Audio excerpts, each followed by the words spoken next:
It's truly a privilege and an honor to have this opportunity to share with you today. Sober responsibility, but a great joy in the Lord, just to enjoy the life and the fellowship and the richness of what He is and what He's doing here and who He is in us. And so I want to sort of explore that a little bit today. The title of my talk is Pursuing the Voice of the Lord. And early on in my walk with the Lord, I think sometimes we look back, at least I do, and I think, when the Lord, reached out and got my attention, etc. And I think as to phrase it properly, it's more when I finally noticed. It wasn't that it just began at this point. There was obviously a continuity to what He was doing in our lives and in reaching out. But in my awareness, I've always kind of wondered, how do we walk in the will of the Lord? And in particular now, how do we walk in the will of the Lord during this challenging and dynamic time that we live in? Things are fluid. He's not distracted and He's not distressed, but it's certainly, I think, a time to be sober and to be aware and to be mindful. And so I think it's a pertinent question. But this question actually grabbed my attention the first time I went to church with a friend of mine. I was not really a believer at the time. But the Lord had caught my attention enough to know that I knew that He existed and I knew that He loved me. And I was now willing to kind of enter a church building and see what this was all about. And so I went to church with a friend of mine who invited me. And the pastor was starting a 4-part series on how to know we're in the will of God, or how to know the will of God. So I was interested. But even as someone who didn't consider myself a believer, that subject grabbed me. But unfortunately, during this time, the pastor actually never really kind of got to the point. At least I didn't hear the answer to the question there. And I left a little frustrated and a little hungry. Because I really wanted to know, my life was in the midst of a transition, and I was not aware. I soon left Hawaii and moved to Florida and began the next stage of life that the Lord had for me. So I never got the answer through His series. But I'm still kind of wondering, how do we know the will of the Lord for my life? Honestly, I think I'm like I said, I'm still asking the question. I'm not asking from a void where I have no answer, but I think it's a continual pursuit, a reaching for more. I think to some degree, part of the problem of not knowing the answer, though, is the question, or what we imply in the question, or what we're looking for in the question. I know for myself, there's something sort of underneath the surface of that the Lord gets at as I ask, and because He doesn't always answer the way I want, or necessarily answer right now. I'll say, Lord, I'm listening, and yet He doesn't say, Alex, here's what's coming, So for me, seeking God's will, I guess, let's step this back, excuse me. Am I looking for directions or a set of instructions, or am I looking for a relationship with the one that I'm asking, right? And I think the obvious answer here at the heart is God's not going to give you a couple of quick answers so that you have the formula or the script and then could kind of run off disconnected. But what He's doing is He's bringing us along relationally, intending to keep us close. There's a passage in Deuteronomy 8, right around verse 18 or so, where He talks about the test of manna, and He talks about giving Israel the power to make wealth. But He's basically saying, I'm giving you the test of manna, or the need of food, need of your resource each day, that you would not run off, because when you're blessed, you would think that you have the power to get wealth, and you'll forget about me. And I think something in my heart wants to feel security, not because of security of being pressed in close to the Lord, but the security of like knowing what's coming. And so, hey, I know we're okay, right? The Lord says, go do this, you go do this. And in my heart, there's a part of me that wants to just run off and go do it. And I would probably not be as intimately connected to the Lord as He wants us to be and as I want to be. But I think sometimes in the sense of a little bit of being tentative, or the sense of not having all of the answers and knowing my frame, puts me in a state of reliance to where I'm having to seek his will and seek the connection. And honestly, that's what his heart is. His desire is not that we would go off and do what he wants us to do, but it's that we would abide and live in a connected place. So for me, what I understand is he's giving me enough, or giving us enough information about his will to follow each day or each moment or each decision. And he wants us to rest in him and pursue fellowship with him throughout each day, not to receive a set of instructions and run off and complete them. Jesus wants us to live from a dynamic connection with him as opposed to a static list of instructions. And so when you look back to this world that we're living in now, where there's changing times and there's a little bit of turmoil and uncertainty, there's no uncertainty in the heart of the Lord. And while we may not have the answer beyond a few moments from now, we can still have rest in this situation because we know that we're connected to the one that has all the answers and who's walking us through. So there's where I come to this place of that's my desire. There's a part of me that sort of wants to wander off and do its own thing, and yet remembering that actually that's not just a good thing to have, it's an essential thing. It's the way that we were designed to live. So when we look at John 5, in fact, Jesus was speaking to the Pharisees, and I think he highlights this point, not in the same words, but he says, you search the scriptures. This is John 5, verse 39, 40 or so. You search the scriptures because you think that in them you have eternal life. And it is they that bear witness about me. So he's saying, not that these are horrible things, but you're looking for something there that's not there. That's a sign pointing to me. It's not the answer. It's the sign pointing to me, right? So he says that, and yet you refuse to come to me that you would have eternal life, that you may have life. So I think he's pointing to the problem, right, in the quest for knowledge as opposed in the quest for relationship. And so, anyway, and this is where this has brought me to the place of my heart is to say, Lord, what is not just your will, but what are we doing? What are you thinking? What are you feeling? Where are you right now? Right? So he wants us to abide in that fellowship with him and to trust him to lead us each step of the way. Salvation is not a list of rules or a series of best Christian practices, but it's a life of fellowship with God. Salvation is life of fellowship, okay? There's a longing or a desire in the heart of every human being to be deeply and intimately in fellowship with God, to abide and exist in awareness of that fellowship. And as we progress through our lives and in our relationship with the Lord, there's not always an awareness. And sometimes, in fact, he's actually concealing from us the things that he's doing for our own good. I think of Pastor Stan's example of the brain surgeon, unable to operate on himself. There are things that the Lord is accomplishing in us that he couldn't really say, I'm doing this, or else we'd maybe pay attention to it and we'd miss it, But very often in the mundane, day-to-day existence, where we're unaware of what he's doing, he's quite active in accomplishing and in fact leading us. But I'm really I want to be as aware and attentive to him as we can be, as I can be. So, and that's his intent for us.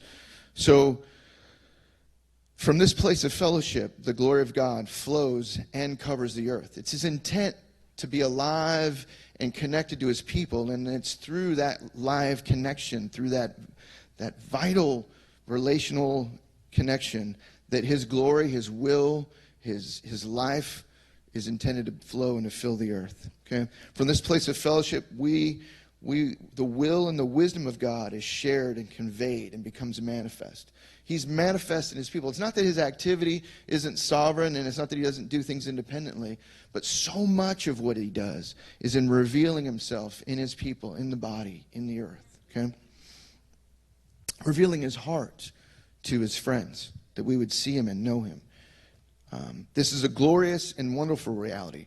It is, in fact, our eternal inheritance and the purpose that God created us for. It's not to accomplish things, it's to be connected. The things, the accomplishments, the reality, it comes. He has purposes for us. But the purpose is not the end. It's the relationship that's the end. It's the abiding in the love and the fellowship of that love that is the end unto itself. But, I know myself, it's not a complete thing. There's a growth in this, and there's a need and a desire to find more, to understand more, to know him more. In fact, as I grow in my walk with the Lord, I discover more and more about him, and it changes me, it transforms me. As I see him in others at times, I'm now drawn to desire, to recognize something of the Lord in that one, and then to desire that myself. Not in a covetous way, but in an awareness that when you see something of the Lord, you see it because he wants you to see it. And it's actually available to you. There's a birthing of desire to go deeper, to know him more, and to be more aware. We must learn to find this place of being. We must contend for it. In fact, the word says to seek him with all of our strength, with our whole heart, mind, soul, and all of our strength. It's our desire to pursue that reality. But we must first believe that it is available to us, and then we can pursue it. Okay? We're not going to find something or seek after something that we don't believe exists, right? So I look to Hebrews 11 when the writer is talking about it, but without faith it is impossible to please him. For he who comes to God must believe that he is, and also that he is a rewarder of those who diligently seek him. And so this is a statement I think that the writer puts out to sort of stoke the flames a little bit, right? But to encourage one to take hold of the if you could speak of it as a quantity, but to take hold of the faith that you have, right, to pursue more. If you knew it was there to be had, we would go get it, right? And so there is a desire in our hearts to come to know who the Lord is, to grow in the knowledge of who he is, that we would actually pursue and fellowship with him in that. So there's an exoneration here, sort of a quest, an adventure, a pursuit in the Lord, so to speak. If we don't believe that he's speaking to us, then we won't even listen to his voice, right? So if we press in, there is a deeper place that we can go in the Lord, but we must believe that it's true, or we won't press in and pursue it.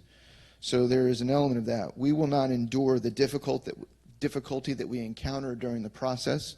Oftentimes, we're tempted to go the easy path or to pursue our own sort of relief as opposed to persisting in what God's calling us into. We must humble ourselves and to be open to see things the way God sees them and allow him to change our views as he shows us what's eternal and removes the affections, the appeal of the temporary. There are some statements in the Word about shaking, and there is a global shaking. We can even see some of it now. And there's a revealing in the shaking of those things that are temporary, those things that are not eternal, those things that don't measure up. And that's part of the point of the shaking. In fact, when you look at the illustration, there's a discussion about building a house on the rock, not a house on sand, because when the shaking comes, the sand is unstable, but the rock is not. The rock is stable, correct? So, and there is certainly a global and a corporate element to that, and seeing the larger scope of the things that are earthly, that are worldly, that are not of the kingdom. But there are also individual and personal things that we either have awareness of or we don't. And as the Lord shakes on an individual basis and we find ourselves looking for security and surety in lesser things, we lose the confidence in them. And that is one of the ways that he weans us from things that are less than fully of him. Or maybe as we grow older and mature, there is a natural need for the releasing of certain things. They were not necessarily evil, but they were satisfactory for lesser things. For instance, training wheels and learning to ride a bike, or a pacifier to comfort a baby. But as we get older, a pacifier shouldn't be our comfort anymore. There is a necessity to find comfort as a more mature person in more mature things. So there is a drawing forward deeper into the things of the Lord for, not that those things weren't legitimate, but there's a need for deeper and greater at this stage. So as we walk forward, there's a blessing in the shaking, because the shaking reveals the need to let go. This is a challenging process, and it is often in my discovery of who God is that I discover what I am not or where I fall short. So often the Lord will speak to me about something that I might have just done, and he'll say to me, I don't do that to you. And I might not have even been aware of how he actually related to me in certain regards. And then I look and I think, And what I don't receive is condemnation there. What I do receive is I do receive understanding. He causes me to see what he does. And then there's a desire in seeing what he does to actually take hold of it, to implement his ways and his form of relating into my own life. And that's actually what causes me to want to let go of the lesser things. That in itself is a shaking. There's a sweetness to it. I want to pause here, though, because I'm really kind of talking about the will of the Lord, and yet the title is Pursuing the Voice of God. And I want to just slice a few words in regard to, we're talking about it as though we hear from the Lord, and that's a real thing. We may not have even been expecting that. I know as a new believer, I had a sense of my own inadequacy. I had a sense of my own humanity, and I didn't have an expectation to actually intimately relate to and hear from the Lord. Some of it comes from my background. Growing up Catholic, there were like the holy people in the Bible. There's the saints. There's all these really unique, special beings, right? And then there's us. And that creates a sense of a lack of expectation, right? But when we come to a place where we actually know that this is what he actually has for all of us, this is our inheritance. It's a union, and it's an intimate union with him.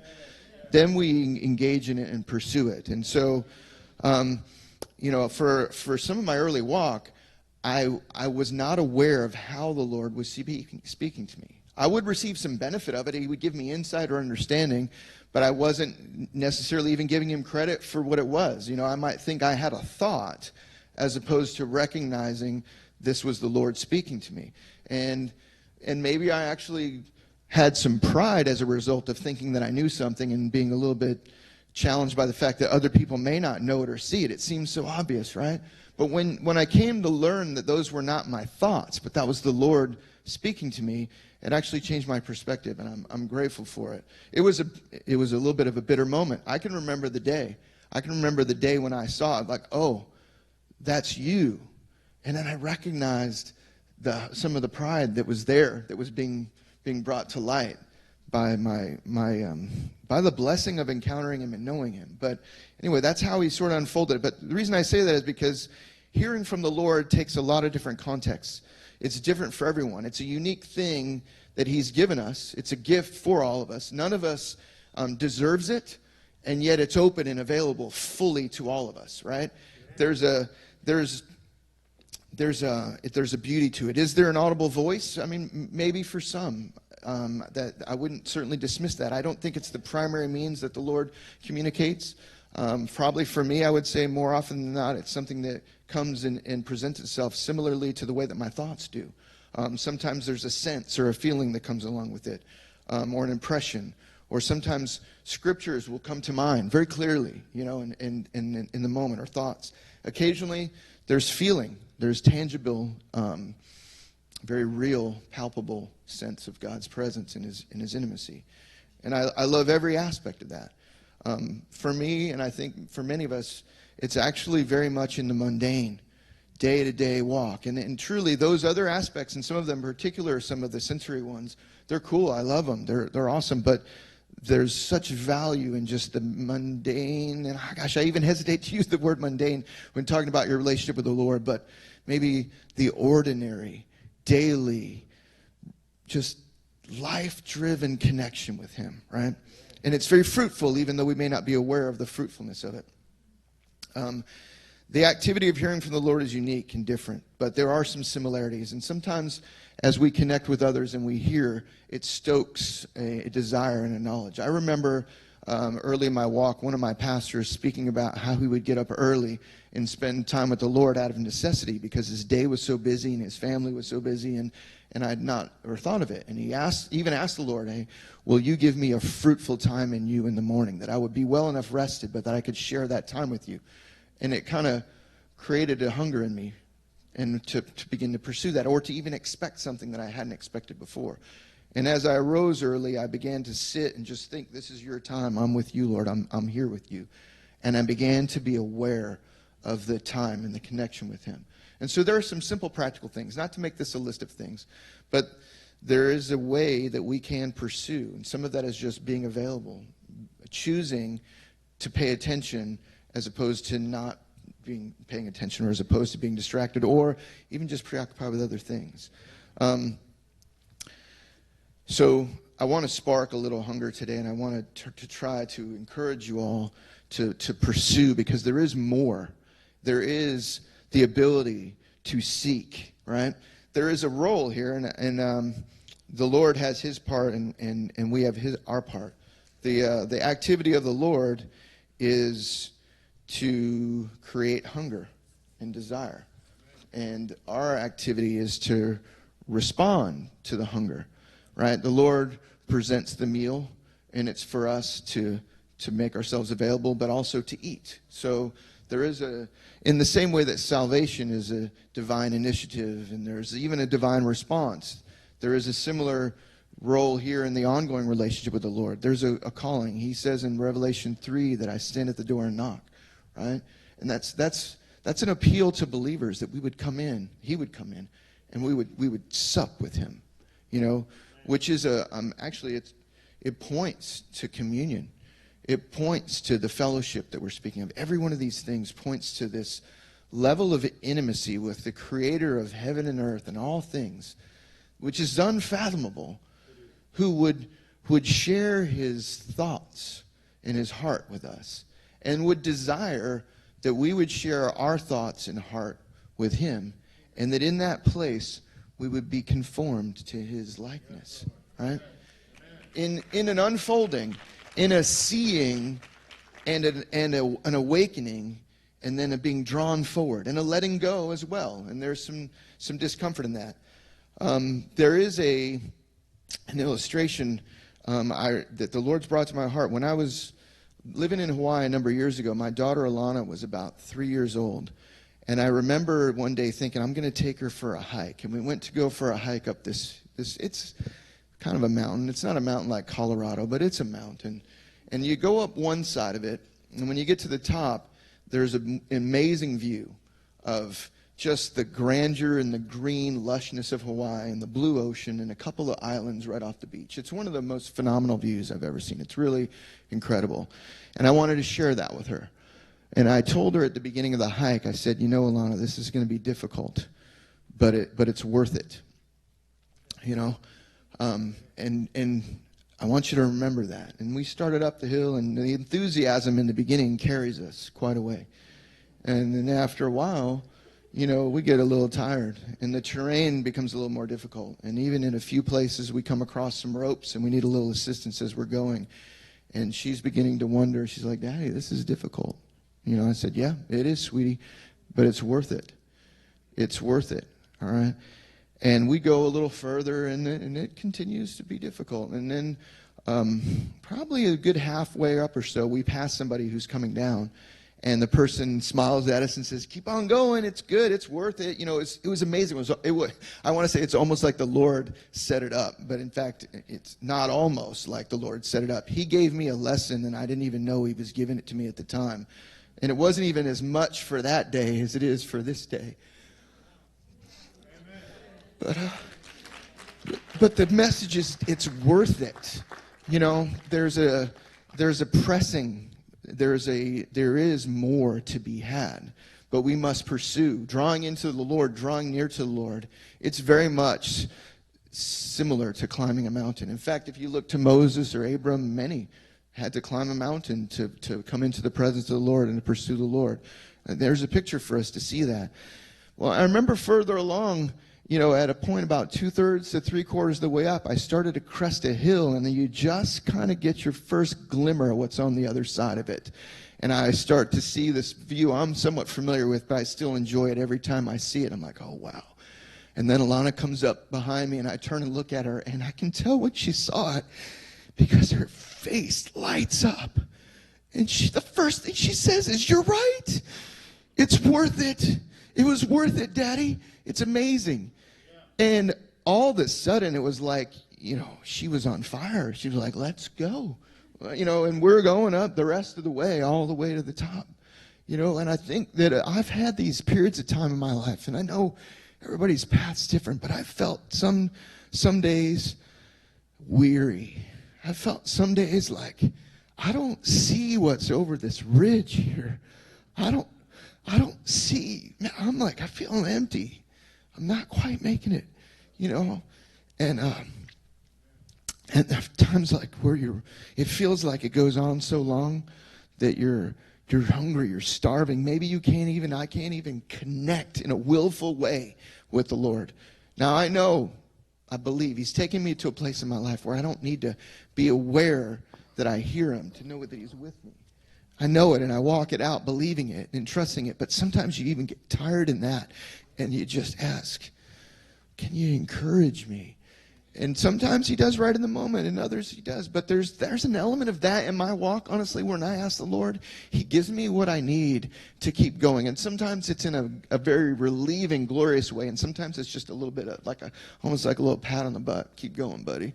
But I have felt like I've been out in the desert, and I can't remember the last time I ate a meal, and the Lord provides you a little breadcrumb. And one of the greatest encouragements of it is to be aware that I wasn't lost. I was just where you had me.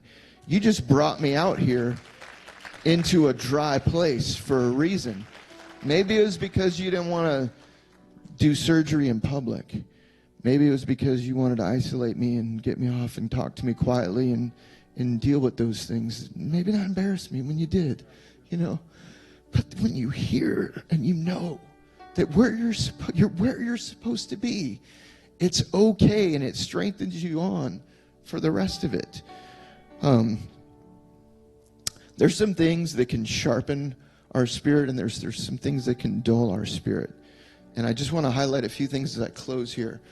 James, I think in James chapter 4, there's a passage that really encapsulates this to an amazing degree. It says in James 4:5, he says, He yearns jealously over the Spirit that He has made to dwell in us. The hunger that He has for fellowship. And it's not because He's lacking, it's because He enjoys it. He made us to enjoy that union with Him, right? He jealously yearns over it to bring us into maturity, right? But He gives more grace. Therefore it says, God opposes the proud, but gives grace to the humble, right? Submit yourselves, therefore, to God. Pursue His voice, hear His voice, and obey it. Yield your life, yield our lives to His will, right? The converse of that is it's right here, actually. Resist the devil, and he will flee from you. Okay? There's a dullness when we're not attentive and sober in our obedience to the will of the Lord. And there's a dullness that can give us difficulty in hearing. If we're not obeying the voice that we're hearing, it's likely that we're not going to be hearing more. Okay? So if you feel a dullness, ask Him to show you where maybe you're not listening to what He's saying. And that's not directed. I'm under that as much as I'm saying that. I don't mean to be accusatory at all. And then probably the most encouraging statement, draw near to God, and He will draw near to you. See, this relationship's not about human effort. This is not a one-sided deal. This scripture encourages me so much because it highlights the fact that God is actively involved in drawing near to us, but also in drawing us to even desire or know, to give us a measure of faith. I look at someone like Elijah and I think of this amazing guy, so far beyond, or Daniel, or Samuel, But I love there's a statement in Peter, I think he says, that Elijah was but a man like us. And he stopped up the rain for 3 years, And that's a man who heard the heart of the Lord to challenge Israel and draw Israel near. And he cooperated with God. in following the command of the Lord and doing that.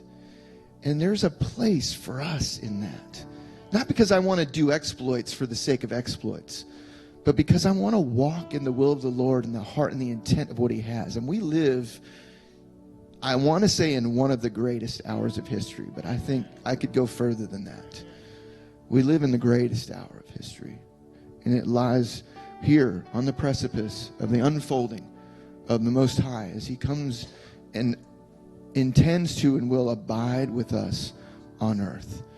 And as he unfolds that and walks that out, he invites us near to him. And so part of the sobriety of the reset is being open to say, shake me, Lord, where you need to shake me, and cause me to see you where I don't see you, and cause me to hunger for you where I lack hunger. You know, there's a statement in Revelation 3 that talks about salve for your blindness. You know, Lord, cause me to desire and pursue your voice. I'll just close with the statement that Jesus wants us to live from a dynamic condition where we're connected with him, as opposed to a static list of instructions, right? And salvation is life in fellowship with him, right? There is something he has for us, and I want to say to encourage you to not feel that you don't measure up, because we don't measure up. We measure up in him. And so don't fail to pursue or neglect to pursue what he has for us in that very sweet intimacy of the awareness of his presence and his life within us.